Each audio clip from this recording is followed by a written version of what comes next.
All right. All right. We are live.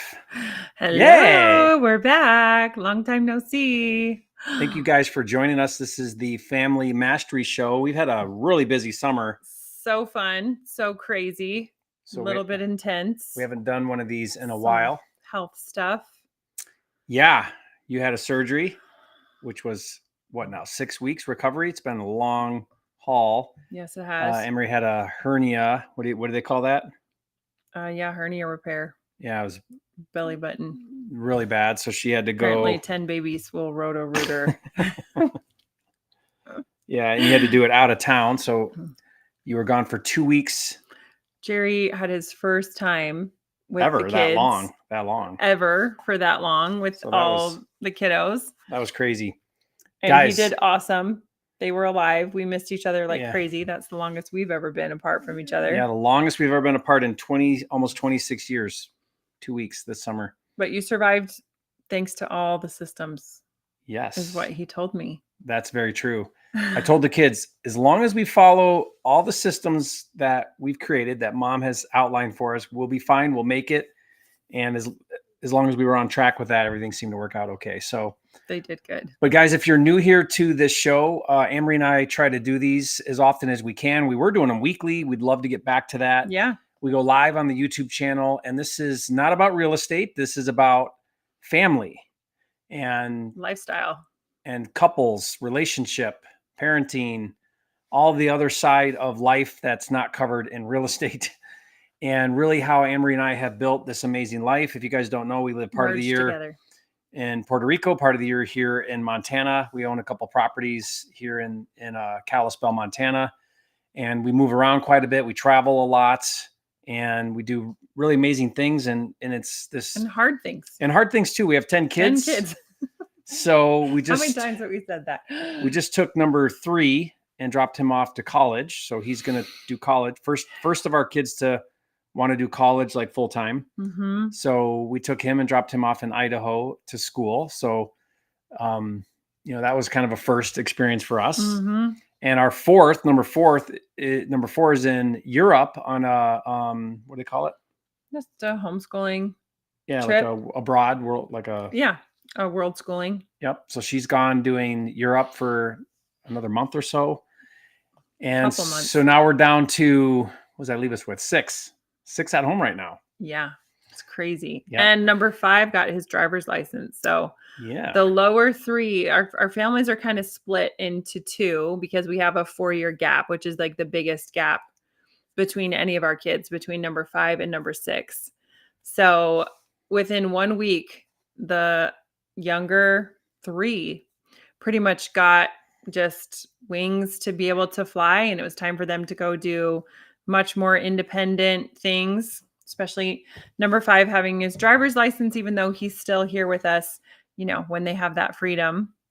So it's giving us some beautiful context, whereas we've been in the child rearing little kid stage for such a long time. This is the longest we've ever gone without having a baby around. I finally weaned number 10 before the surgery that I had. So for the first time, I think we're really starting to take heed to when people are like, this goes by so fast. And we're thinking, yeah, probably for you, but it's not going to go by fast for us because we have had so many. But it's definitely given us the context of how do we make this amazing? How do we really be present? Because this little kid stage, it doesn't last forever. And then also seeing them go, which we thought kind of would never happen, and getting excited for more time that we get to have together to nurture our relationship even more, knowing this is not the be all end all, but a huge part of our life is going to be without any kids at home. Mm-hmm. Once they all leave. And so how do we nurture and cultivate more connection and passion for when it's not all about taking care of the kids?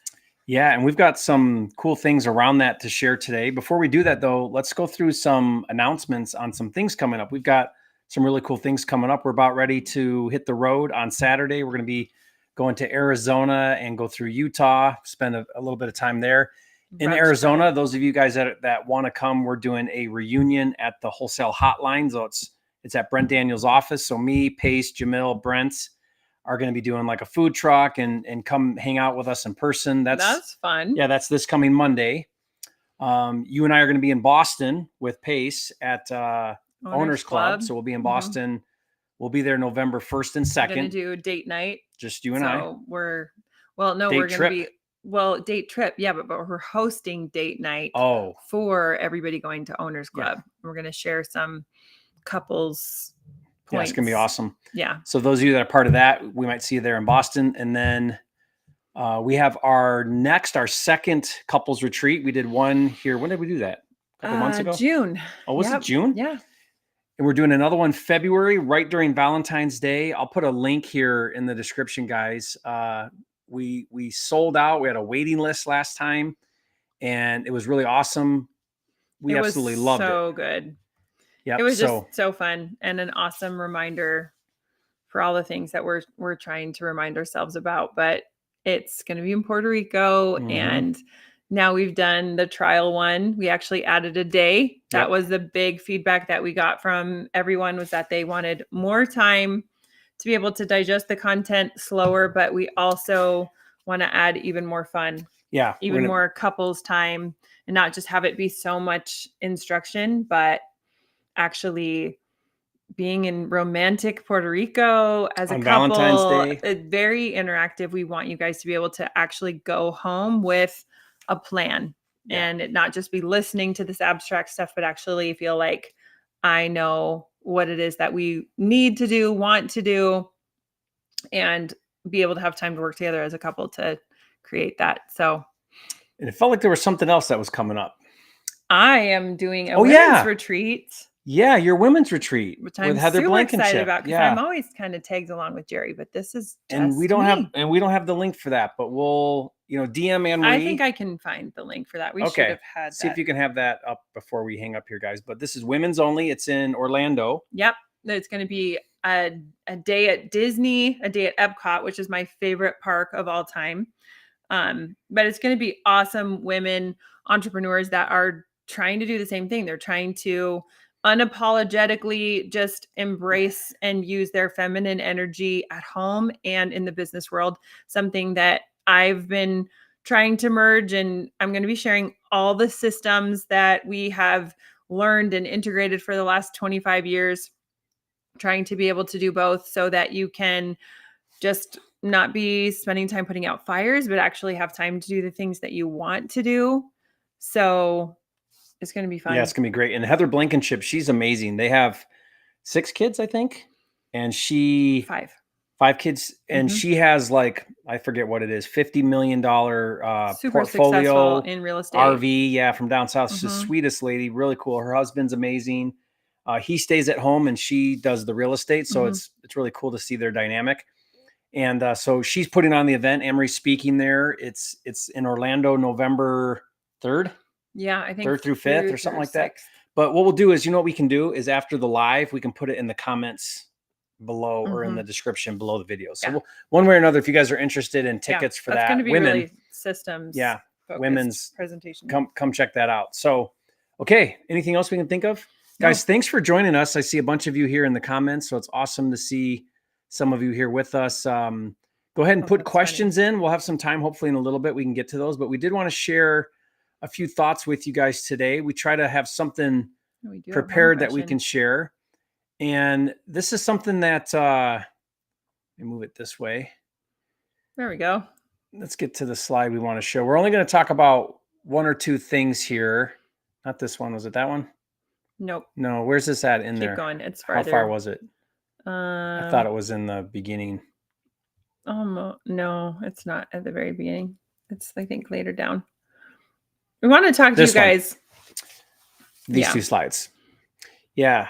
Well, what we wanted to talk about today on this, with those of you that are here with us, is really being intentional about the life that you want to create and how to do a vision statement. Now, if you've heard of a vision statement before, put in the chat what you understand it to be. I think there's some different ideas around what a vision statement is, but go ahead and put in the chat what you understand a vision statement to be. And what we're going to talk about is a few different types of visions, because you could have a vision for your finance and business. You could have a vision for your relationship, which is what we want to Mhm. talk about, maybe a family vision, what you want to create with your family. It's really these different areas of your life and what you want that to look like. Your big picture of what that could be in a statement. And why this is so powerful is because when you create this vision for your life, these different areas of your life, then it now sets the framework. And now you can really have an understanding at a deep level of what you hope to accomplish. And then you can start to set goals around that and daily objectives to Yeah, we accomplish. like to call them SOPs. So the standard operating procedures that you need to do on a consistent basis to actually be able to achieve that vision. And we want to share with you our marriage vision. Which is cool thing because we actually, when you look it up, there's not a lot on a marriage vision. There's lots of family visions, there's tons of business visions, there's even personal mission statements, but a vision for a marriage, like I did kind of some research when, we were looking into creating our own vision statement for our marriage, and there were so many people that, I really looked up to who had even a good marriage that were like, what's a marriage vision? Like, I didn't know that that existed. What is that? So, which I think is sad because this is something that is what, when they do the research, so many people report as the most satiating part of their life is their relationships, and most especially their intimate relationship brings them the most fun, the most joy. Like when it's going right, that's their favorite thing. When it's not going right, it's their least favorite thing. So being intentional and just really having an idea. I think a lot of people too, I mean, we've definitely not always seen eye to eye. We've fought over, especially our family mission statement. So I think there's a lot of anxiety when people are trying to bring together, their different ideas. Different upbringings, different And perspectives. it's like, I don't want to do this because we're going to fight with each other. And so we want to talk about like some of the different ways that you can do that and normalize it, give you guys a little bit of a vision. If any of you who are listening have a marriage vision, or even, just it might not be as elaborate. I'm kind of wordy. Yeah, it doesn't have to be as long as this, but Yep. Some people have like just an acronym. do you want to go through this? And what we can do is we can read through some of this, maybe stop and talk about a little bit of it. But this is the marriage vision that we've created for our marriage, and we want to share this with you. You're welcome to take a screenshot of this, but really think about what your marriage means to you. And this exercise is something that if you do this together, it can be a bonding experience. It can really help you both align. This is something that AnnMarie and I are learning about right now. And one of the books that we're studying together around relationship is what do they call it? What makes love last? Yeah, what makes love last. But what's By John Gottman. the chapter we did yesterday where it talks about Um, where you're aligning together? Not oh, alignment. attunement. Attunement was the word. That was, Attunement. I keep forgetting that word, but it's really good. How do you guys, how do you align together emotionally and connect with each other, understand each other's needs? And when you're misattuned or not attuning is what the word Jerry's he making uses. up his own words now. Yeah, when you're not aligned with each other, that's when you can have a lot of unnecessary friction. And he calls it lost opportunities, or no, missed in the sliding door. Regrettable Incidents. Regrettable incidents. And that's a missed opportunity where you just misunderstood each other and it went by where it was not a healing experience. It wasn't a bonding experience. It was more of a notch against you. It was a damaging experience that if too many of those stack up, then it can be at your detriment, right? So doing this exercise can really help you both catch the same vision of what you want to accomplish and become in your marriage. So, well, and what people really don't realize about this process too, and something that we really talk about in the marriage retreat that we have, just gotten to learn about in different relationship studies that we've done, is the importance actually of belonging to yourself first and really getting clear on, like, everybody I think is so nervous to try to do something together, but you need to have your own moment to really think about what you want to create for you by yourself. And so it's actually not as complex. You do want to come together and be able to share ideas once you've written down what it is that you want. But to really feel authentic, to really be creating a life that doesn't have resentment, the way that you do that is not by making somebody think the same way as you, but really owning the individual way that you think, validating that from within, and then being secure enough to share that with somebody else and give them the space to be different than you and not take that personally, and find the things that you really do have in common. And then it's about getting to share a life with someone, not being all needy and desperate. Oh no, they don't like the same things that I do. So, it becomes this scarcity mindset that puts you in a really dependent, gross kind of place. So, there's a lot of people don't understand that. And I think that's where that anxiety comes from, that the process of this was writing out on our own the things that were really important to us individually, and then Bringing those together. bringing it together. Okay, so AnnMarie, why don't you walk You through want this? me to read it, or do you want to read it? You can. Okay. As a couple, we desire to experience joy, growth, connection, and passion. We embrace the principles of our faith to deepen our understanding of God and each other and to strengthen our bond. We value open communication, empathy, and active listening as we navigate challenges and celebrate successes together. We recognize that our individual passions and dreams fuel our relationship's vitality and commit to supporting each other in pursuing them. Well, this is a little part where you can start to see the part of the marriage that needs to be there to support self and to be able to belong to others. And it's the only way that you can, in our experience, as we are both pretty driven people, have pretty big desires to Have impact. to learn and grow about the very unique things. We are each interested and good at very different things. But if you're feeling like you can't be your true self, then you can't feel loved because that person isn't getting a chance to see who you really are.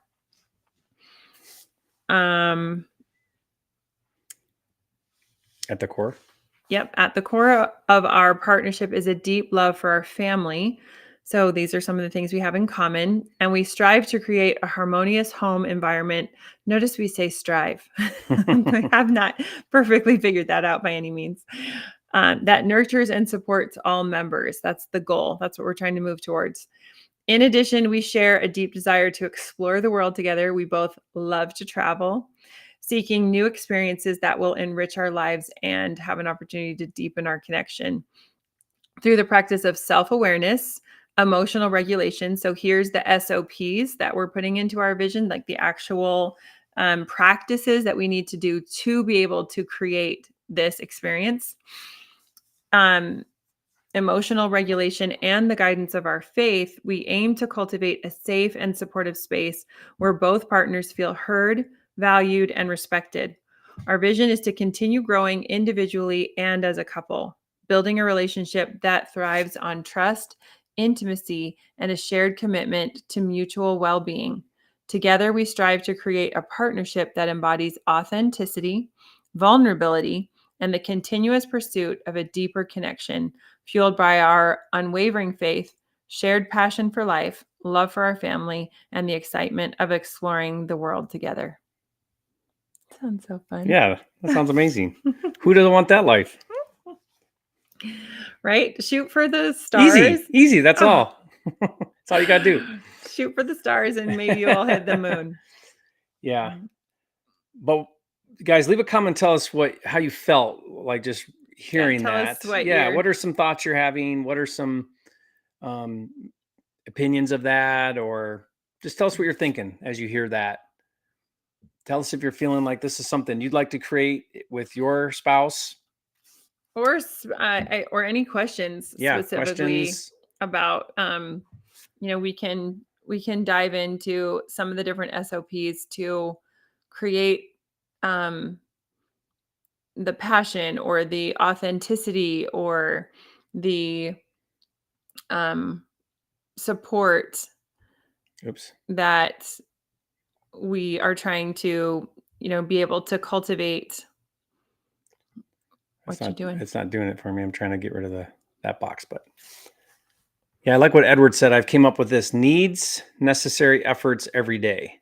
So I think he's talking about The vision. or what's important to him. Is that right, Edward? Maybe.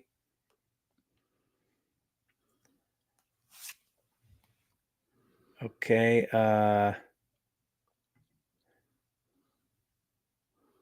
Of that. Some fun questions. So this question by David: how did you balance family and business when getting started till now? Yeah, this is something we've talked about in some of our previous lives that we've done. We definitely did not We haven't have done a it right. vision. We did not have a vision. Yeah, we've not done it. starting. We've definitely done it wrong, and Maybe that's the right way to do it. yeah, Because we've you learned. just fuddle and learn and don't give up. Yeah, and we still don't always get this right. It's hard to have everything balanced all the time. I think There's it's balanced phases. to have imbalance, Yeah, I think there's phases of life, and compartmentalize. yeah, there's different phases in the beginning when you're starting a new business. That's a very difficult phase. I remember I was working mornings and lunch breaks and nights and weekends and juggling the side hustle with a full-time job. That was very difficult. There's been phases of the business that have been very demanding, and there's been other phases that have been not demanding, and we've had lots of free time. I mean, we did a year in the RV. I didn't work too much that year. And then other times I've taken on too much, and we've had like lots of things going on with family. So, but we're never satisfied with status quo. I think that's one thing about you and I is we're constantly trying to improve whatever situation we're in. Growth in life is a big priority for both of us. So we're not complacent ever, and I think that's what's allowed us to just keep building something, building the business, building our life, building our family. Is we're always striving to learn from our mistakes, do it a little bit better. When we mess up, we try to be accountable for that. We have a daughter right now who's away, and she's having some emotional challenges. So she called up AnnMarie and just was like talking about things that were hard for her. And it's a chance for us to sit back, and you and I were talking last night, and it's like, well, how can we help her, and how could we have helped her more, and What can we do now? what can we learn from this, and how can we be supportive? So we're we don't have the training manual, guys. We're just trying to share with you the journey we're on and how we're trying to figure it out every day. But I think that some things, I mean, we really have, I think the mindset too that we've had around being a team, and in some of those things that we talk about in our vision, that the reason, like, we didn't put that vision together until like a year ago. As we've been able to look back and see, this is when life feels more satiating. This is when we feel more passionate. This is when we feel more connected, or like we're being the kind of parents, is when we are compartmentalizing our time, and when we have the mindset that we're a team, and that we do have that open communication, so that he can come and say to me, I've got a lot of intensity going on at work right now. And normally, I stop work hardcore at 5 o'clock, or I've taken a little bit of time to have lunch and be around the family, or I've got, this thing that's coming out, and I need to be able to work over the weekend. And here's the vision. This is for the greater good. But for overall, it's really been a real striving on his part to make sure that we have a date night once a week. We've been pretty regular, like very consistent. I really can't think of a time We don't miss that usually. like through that's it sacred all. to us. Through it all, there's always been a date night. It's not, and sometimes we've definitely had decades with a nursing baby that has come along. But they don't interrupt the conversation, so that's okay. And striving to take Saturdays off. Sunday, it's very rare that Jerry's ever worked on Sunday. That's always been a day for rest. It's always been a day for more spiritual reflection, more family orientation. Oops. So where did we go? I think that it was like baby steps at first with that balance. But hold on, guys. No. Oh, I don't know what I did. I see that on the camera. There we go. Okay. All right. Where did it go here?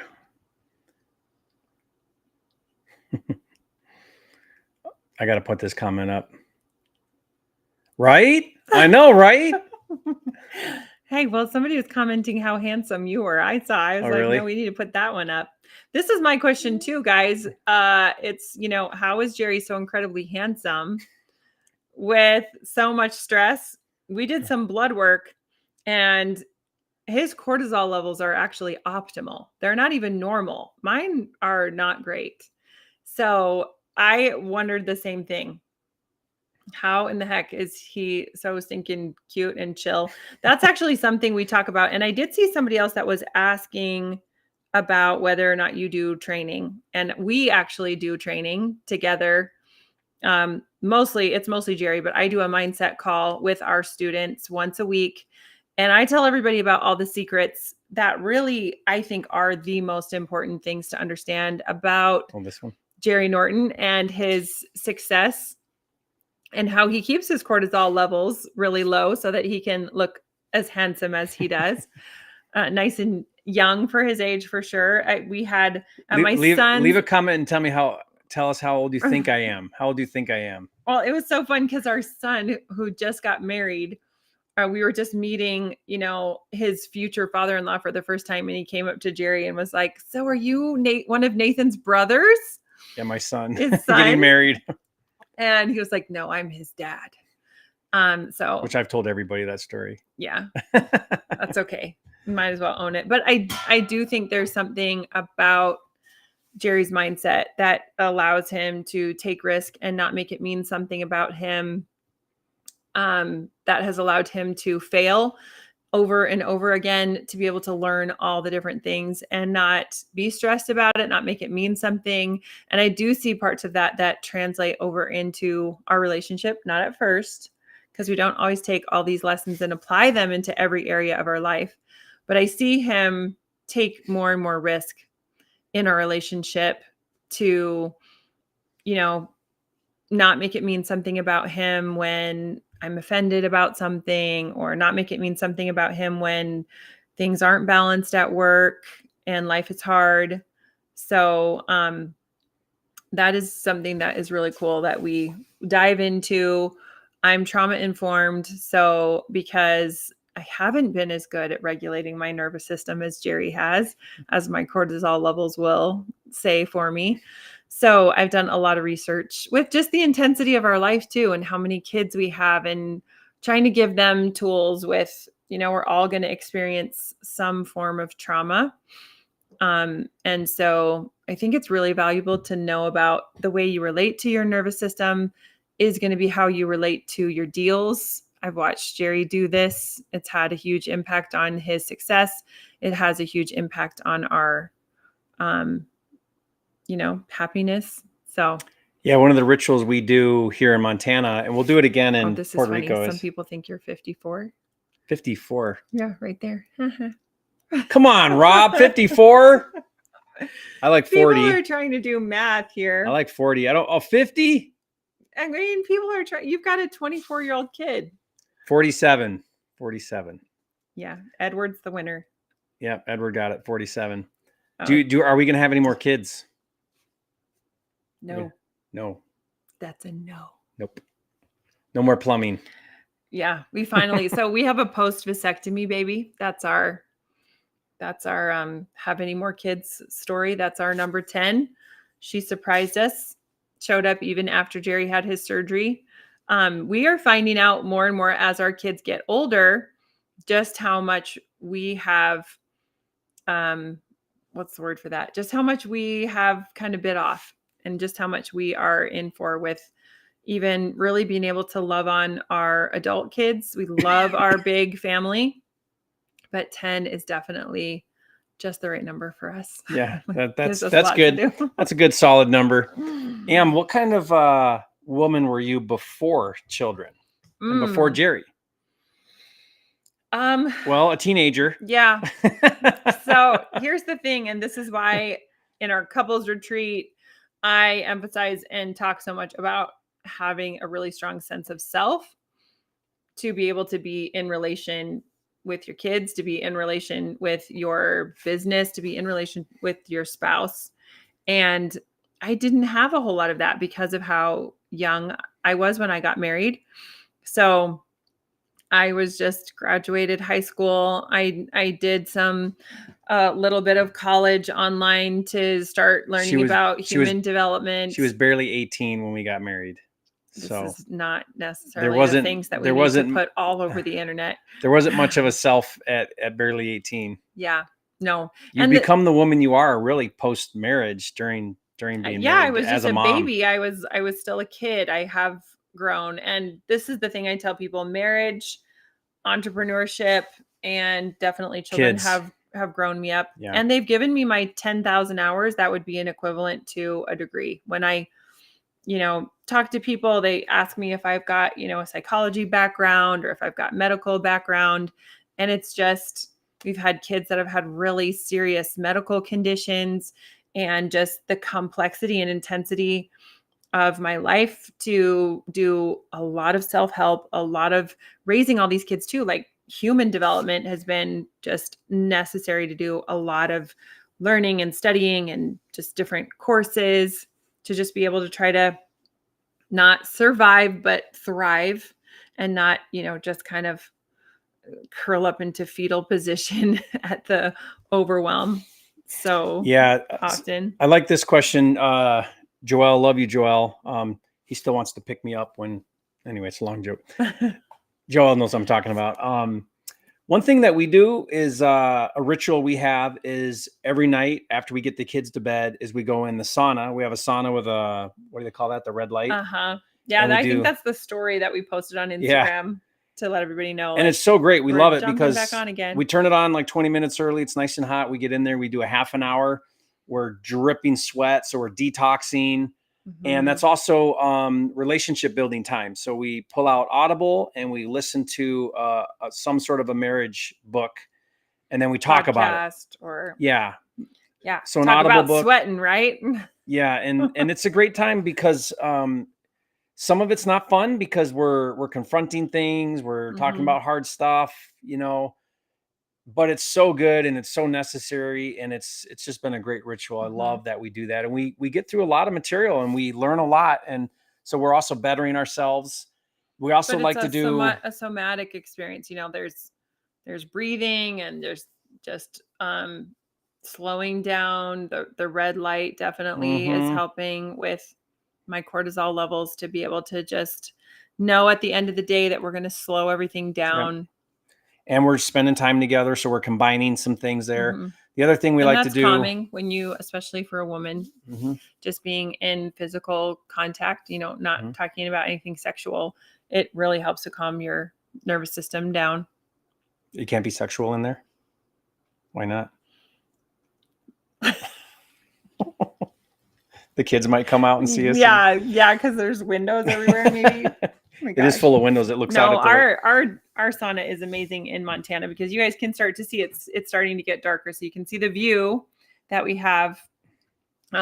So we can see the stars, and it's just a really holistic, beautiful way that, we both have lots of things still to do. We could get on our phones and we could catch up with some more emails, or, scroll social media, or, and not that I'm saying it's not a good idea to have that downwind time as well, but we just are really disciplined and really strict about having that time to regulate nervous system. We go for a walk in the mornings. We go for a walk. That's just really breathe in nature. And so it's like a lot of habit stacking, I think, to be trying to think in this self-care, how many things can we cram in to a few hours where we're, in the sauna, where we're going for a walk, we're trying to do physically healthy things at the same time as feeling connected, at the same time as learning.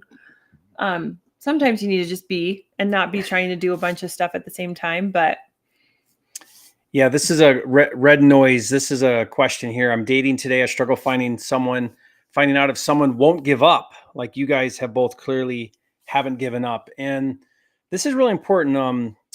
Both AnnMarie and I, there's been plenty of opportunity for us to have quit and called it quits and gone our own Mhm. ways. There's been parts of our marriage that have been very hard. There's been stress. There's been lots of things. Not connection, Yeah, there's been just all, so much going on, we didn't and then figure it out. there's also been amazing connection. And I think the one driving force that we have is we both got into this marriage, and although we've made mistakes or whatever, there's times where we're selfish, all the human things, but we don't give up. We keep coming back. We keep trying again. We keep wanting to learn. We keep desiring to learn. And I think if you find someone that is committed, it doesn't mean they won't make mistakes or upset you or offend you or any of that. That's Mhm. normal. But can you find someone that's truly committed to the relationship? And most relationships, even though they're married and maybe married for a long time, aren't truly committed. They're not necessarily choosing They're not really choosing. the marriage, they're like cohabitating. It's more inconvenient to leave the marriage, or like it's more inconvenient to get a divorce. So what I heard, this marriage coach that we love, her name's Jennifer Finlayson Fife. She's taught us so many things, but she said that she encourages her kids to look for someone who's willing to self-confront.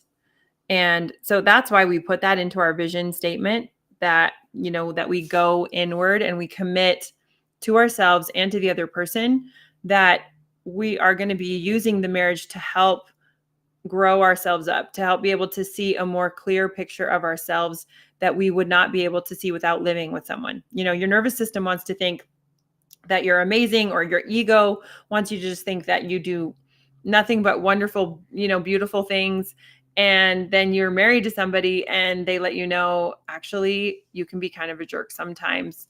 And it just helps you to know yourself. And so that ability to not completely freeze up when you're dating somebody and it comes time to talk about something that's slightly negative, or if they have the ability to be able to say out loud the things that they struggle with, the things that they know that they need to work on, to me that would be the biggest That's a biggest keeper. Yeah. yeah.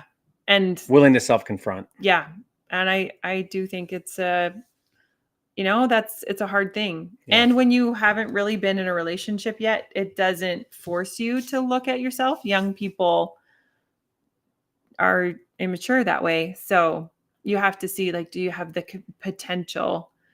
And I always tell my kids too, when they're dating, because we have two kids married now, Mm-hmm. and both of them met their spouses. Our one son met his spouse when he was in Berlin on a mission. And then our other son met his spouse while he was on the mainland. He was living in Utah and we were in Puerto Rico. And so, they would talk about going on these dates that were like dinner and a movie. And I'd be like, that doesn't tell you anything.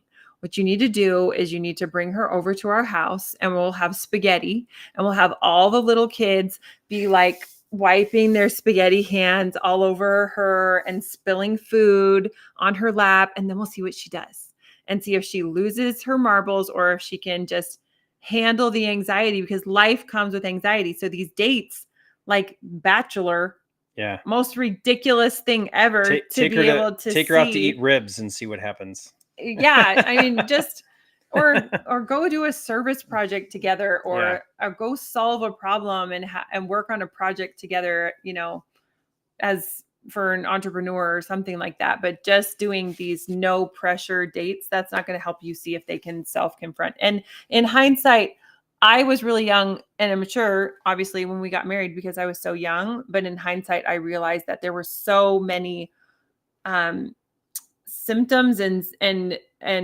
evidence that Jerry had a really hard work ethic, that he was willing to self-confront, that I can tell my kids, okay, I could tell back then Dad had all these things, and this is what's really blessed our marriage. Yeah. I love this, what Joel's talking about here. When you look at the dating relationships, it's kind of like the 4 pillars in real estate with motivated sellers. But honestly, like when you use that analogy with a distressed seller, we're trying to get to the heart of the motivation. Like, is there really motivation here? Is there distress? Is there urgency? How do I uncover this? And I think dating is very much the same way. Like, can you get to the core of who the person is? Hmm.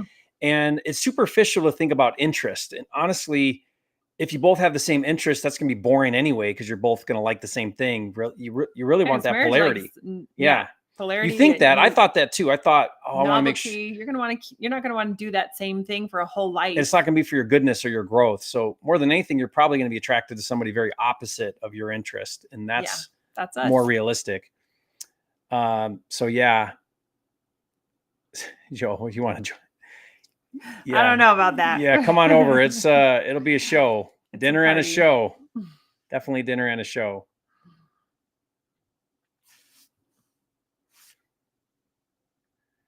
Yeah, baby back ribs it is. Yeah. But really it's just getting them off their best behavior. When you're dating, you're on your best behavior. The other one can't do anything wrong. All you see is all their amazing qualities. Then once marriage sets in and you see their flaws, all of a sudden those can be accentuated. So how do you really see somebody for who they are is really how you get to know somebody. Well, and that's the thing that, life is easy, connection's easy. Your nervous system is regulated when there's no stress. And so we've definitely grown ourselves up by putting the stress of multiple businesses and risk taking and children, that you really get to see when I'm under pressure. Am I just reflexive to my nervous system? Do I just react, or can I still have this anxiety that life is naturally going to bring? And somebody who can regulate their anxiety, or who's not just reflexive and whatever kind of impulse is thrown at them, that's going to make a difference in how you're living together. And I think that that's a context for choosing that is super important to remember, that you're not entitled to your spouse choosing you. And being a choosable person means that even though you want to be comfortable with the person that you live with, you want to think about how you regulate your nervous system, how you regulate yourself, how you manage your resentment, your patience, your anger that things don't turn out the way that you want, which is just a normal part of life. How you manage that has massive impact on the two of you. And so dating, or, not just dating, but for people who want to be a more choosable partner. Like, a lot of times we are talking about the other person when it comes to dating or when it comes to marriage, and you really don't have control over that. You're not going to attract those attributes in your spouse, or you're not going to attract those attributes in people that you're dating unless you really cultivate those yourself.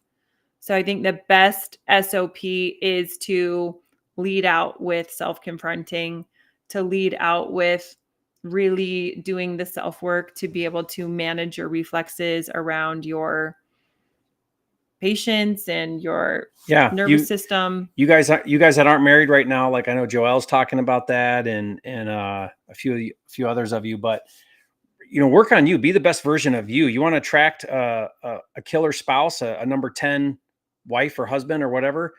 You become that person, and you will attract someone similar to you. Or you inspire it in them. I mean, humans are mirrors of each other. Yeah. And marry. Typically, you marry at or below the level you're at, is what studies show. And that's economical, financial, all the different areas, spiritual. You'll align and marry somebody at or below where you're currently at. So raise your bar, and that will naturally raise the bar of who you attract into your life. For sure. This is a great question here. Were you already doing real estate when you were when you got married? No. We were just babies. He was going to school. We got married when I was 21. You were 18, and then it wasn't until I was 27 when I started in real estate. So, yeah, we had 2 kids and one on the way, I think, when I started. Yeah, Jonathan barely started with. Jonathan was born. I think I you started kind of before really. that. I think you stopped doing the other underground construction when number 4 was on the way. Yeah, I was part-time in it for a little while. Yeah. So, and at the time, it wasn't that I didn't know how to work hard. It wasn't that I didn't have a desire to provide better. I had all of that. I just didn't have the right blueprint. And so when I found real estate and I started to learn about wholesaling and flipping, it was like I kind of found the thing, and then it was like game over. So started at 27. By 30, I think we were self-made millionaires by then, doing about 80 deals a year, working really hard. Still had a lot to learn and a lot of ups and downs, but Yeah, we were well on our way. we didn't have the life balance figured out then. No. We didn't have our relationship figured out then. That I do like I saw somebody else's comment that was like, I love that you're making this developmental, that it's a process. Oh my goodness. It is such a process and totally normal to have where you don't just get married and arrive this whole idea of happily ever after. It's a fairy tale. It's not reality. It's not, self-help book. Those are fantasy.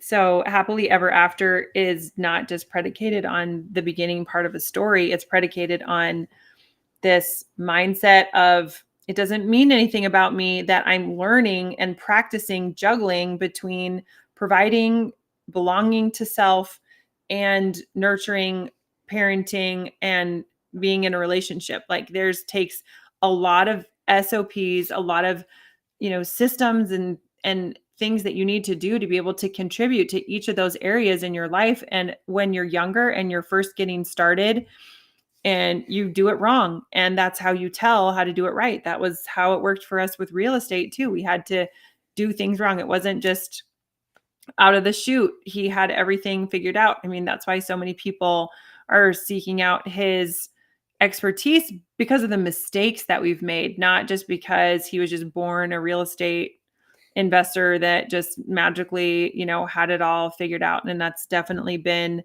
our journey in managing. And we just kept throwing ourselves into the fire too, with more businesses or different real estate strategies or moving, and for sure, more kids. So Yeah, that's so true. Love this comment. Big kudos, AnnMarie. You were together at the toughest moments and building together and trusting God. Yeah, you definitely didn't marry me for my money. That's true. And it's been a process where we've both grown up together. And I was thinking about when you get married, oftentimes most people get married for the wrong reasons, because what I mean by that is you get married because the other person makes you feel good, they validate you, they see the best in you're you. getting your sense of self from them. And so you're getting married because you're getting something from the other person, which is the wrong reason to get married, but you stay married for the right reasons. So you get married for the wrong reasons, you stay married for the right reasons. Yeah. And we've certainly found that to be true. That's what's allowed us to stay married and continually build our relationship, is trying to do it the right way, which is how do I improve myself? How do I bring a better version of me to our relationship, to our marriage? How do I grow up outside of my own selfishness and my own faults and weaknesses? Both of our egos. How do I set my ego aside? Like, that's what's allowed us to really grow. And yeah, we learned this like developmental stages of every relationship, that is loving without knowing, and then in the beginning, in the beginning, and then knowing without loving. Like, I know all of your faults and they're driving me freaking nuts and I don't love this anymore. And then knowing and loving. And that really helped me to understand, like, this is just developmental. When you get started too, there's not very much responsibility. There's not very much anxiety or pressure. There's this, whole life ahead of you, versus when you're in the thick of it and you're starting to see all these hopes that you had are maybe not as easy to pull off as what you dreamed them to be before you actually started working on them. And life happens, the longer you live, the more odds you have for loss, whether it's financial or health, or just the way that we, experience the humanness of each other and the pain that comes with our frailties. And so then, though, the kind of satiation that comes from knowing that we've still chosen each other through being really stinky and immature, then getting to that loving and knowing, Like, I don't just need to transactionally love you because you are doing everything perfectly, but being able to love somebody despite their imperfections. And when you love somebody else despite their imperfections, you also have permission to love yourself despite imperfections. Like, you're learning more about being a human and having a life experience. And there's this forgiveness that comes. There's this, I think, for us, like, just acceptance, and for me, letting go of perfection and being able to just really be present in the experience that's available. Like, you just, I think, as you get older, accept the lack of control. And I wish that we would have known that earlier, but that's youth. Part of the process. Yeah, I'm Yeah. sure people told us about it too, and you just Yeah. weren't ready to learn it yet. Emmanuel has a great question here. He jumped from his W-2 full-time investor, and sometimes I'm working late at night and feeling like that need to balance. So, yeah, again, there's certainly phases of a business, phases in life. Sometimes work can be really heavy. What you want to be careful of, though, is that you don't fall into the trap of overworking and telling yourself that you have to overwork when really you don't, and it's more of a habit now, or you're finding an escape through work. That Mhm. happens sometimes, where you're escaping your other things because work is a place that can validate what you're doing. You have more So control you at have to work. really confront yourself around this idea of, I've got to work really hard for the business. That certainly might be true, and a lot of times it's not true. You're just telling yourself that you're keeping yourself busy, but it's an avoidance. So ask yourself, am I avoiding something else by working so hard? And again, I'm not saying you are. I'm just saying that you want to be careful of that and ask that question. This is something I have to ask myself a lot, because we're financially at a place where all our needs are met, right? The businesses are doing well enough to where all our needs are met. So then now, if I'm working, I better be really clear about why I'm doing it. What's the purpose behind it? What's the vision of it? Is it aligning with our family goals, our marital goals, right? Or is it a legacy thing? Is it an impact thing? Is it like, why are we doing it? And question that often, and really be able to confront that and be self-aware enough to say, you know what, I maybe I'm working too much, or am I doing this more for me than it is for the greater good of everybody? And just be asking yourself those questions. So I encourage you to really face that and ask that. But again, in the beginning, though, there might be a phase where you have to do that. You just don't want to get trapped into habits. I know lots of people my age, and they work really hard, long days, all the time, work, work, work. And it's less about a necessity and more about a habit that they've created. Well, and I'd add to that too, from the, supportive spouse place. You would be amazed. There, being on the same page and being able to communicate and having a vision, which is why we brought that up at the beginning of this live, having a vision and helping her to be able to see, this really is a time. There were times before when when I'd confront him about his imbalance, because I could tell that he was avoiding, and he would say, but I'm doing this for you. And eventually I was like, actually, you're not.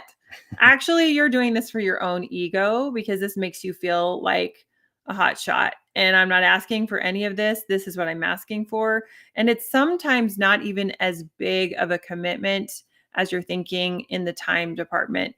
And so Jerry and I have learned, when things do get intense, kids' needs come to the forefront, business needs get heightened, there are fires sometimes that need to be put out, that we've taken the time when things aren't fires, or even when there is a fire, but just taken enough time to really be able to cultivate and nurture this more instant connection.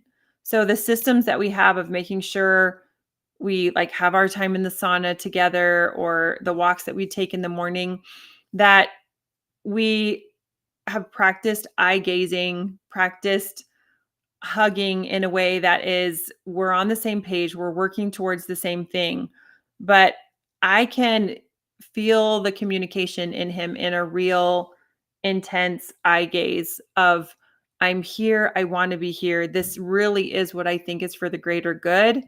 And I still haven't forgotten about our connection. That's still important to me. That's still valuable to me. And sometimes you can, if you're really disciplined, if you're really focused, if you set your phone aside and you really are intentionally about connecting with your spouse, you can do that in moments. Yeah. And so there are days where, with what we've chosen, that I know it's for the greater good, that we have to be passing like that, but I can still cultivate, and I have to be present with that too, and not just, really having crazy expectations, to know this is the best kind of connection. I'm going to let that work inside of me, and I'm going to give him the benefit of the doubt with that, because we have talked. He is being a visionary in this provider role to help me know, hey, come and do this with me, because we are a team. And people can map, and they know if it's not really about a connection and experience for the whole family, your spouse is going to sniff it out in 2 seconds and call you out on it's your ego. And you're just maybe having anxiety or trying to prove your worth through your accomplishments. And that's not attractive. But it's an easy thing to come out that way. You're so right though. Like, we could be busy all day, and then you and I sit down in the sauna at 9 o'clock, and for half an hour, really on a deep level, reconnect with each other and Hmm. realign and feel Hmm. close and feel love towards each other. And so sometimes it is more about that quality than it is quantity. I mean, quantity matters too. You want to definitely be Yeah. putting time in, but Hmm. sometimes it's quality is what's really key there. Really being present in the times when you have. So, like, this is another great question here. How do you balance family, wife, business, all the things when you don't have enough money maybe to delegate? And that certainly is harder. I mean, that's something that we feel very blessed that we can outsource these areas a lot. We get a lot of help. We have cleaning people, we have helpers, we have tutors for our kids.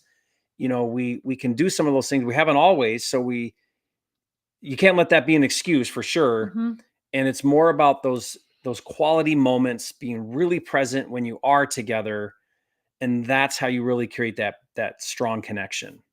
Yeah, being on the same page for sure. When we started, we didn't have the resources to hire help yet. And me and him having a vision for what kind of life we were trying to create meant that he was, when it was time to focus on our business and providing for our family, he was 100% there. But when it was time for me to create the systems to be able to totally maintain parenting, homeschooling, and the household, so that he could not even ever have to change a tire or worry about the internet bill, I got creative and was really efficient with our time. And that's what I share a lot of those systems in our couples retreat. And this is what I want to talk to all these women about, that there are things, we don't need to get ourselves into a victim mindset. There are other ways. I have a Instacart or a Walmart Plus membership that I forgot some things that we needed, because we're going to be on the road for almost a month now.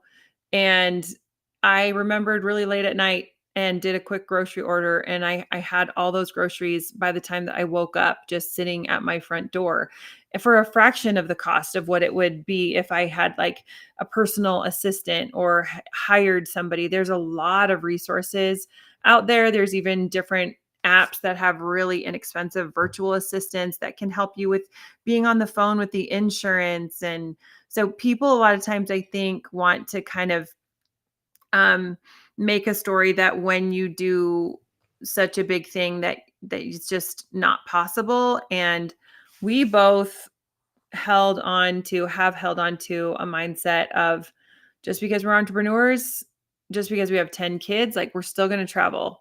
We're still going to find a way. Whereas other people might think, no, that means that your life is just going to be focused on laundry and you're not going to be able to do anything else. That I was like, no, there is a way. We found a way.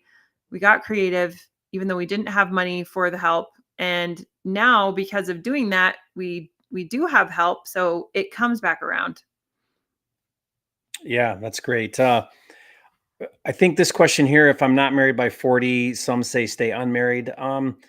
I don't think that's how you should look at it. I think you should look at it like, grow and develop yourself. And when that person comes available, I think you should be dating and find somebody. I just think, me personally, this may not be for everybody, but I think life is more meaningful when you can share it with somebody on a deep level in a committed relationship. And that's what we've chosen. And we think that's a good recipe for growth. I think nothing grows you up more than being married and learning how to make room for another person in your life. And then nothing grows you up more than that than having kids and learning how to take care of kids. It's just, I think that's God's plan for how we can grow the most. So I would just say, keep working on you, and that person will, I think, come into your life when it's the right time for you.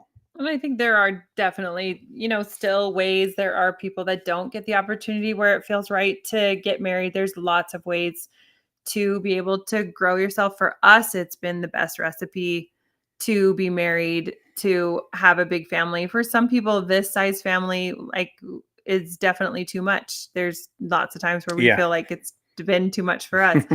So I think the point is just being aware of what you honestly think is going to help you to grow the most and get out of your own ego. And there's a bunch of different ways to be able to do that, but being willing to not get stuck in your ways is a way to experience a satiating life. Yeah.